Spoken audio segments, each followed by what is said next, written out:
The Lord be with you. We continue to look at Jesus's words of institution, and today we look at the words for covenant.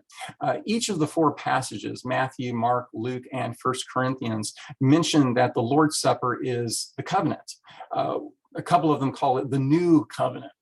And so what is this covenant?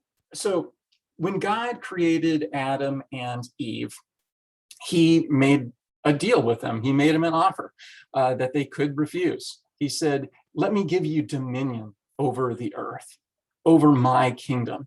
Let me make you priests over my earth, to be my mediators between God and each other, and God and all the animals, and God and his good creation. And human beings chose to go their own route. And so God made a series of covenants to restore his good creation. He made a covenant with Noah and with Abraham and Isaac and Jacob. He made a covenant with David. And all of those covenants point eventually to the new covenant, which is mentioned in Jeremiah 31 and other places, where he makes this new covenant, this new, it's more than an agreement.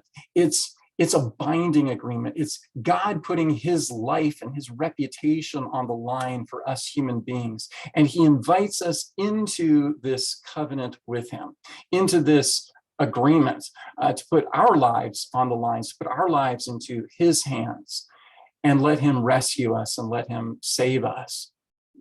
Let him restore his creation. And so when Jesus calls this his covenant, this is his blood of the covenant, this is his blood of the new covenant. Quite often with a covenant, there would be a sacrifice because God is putting his life on the line.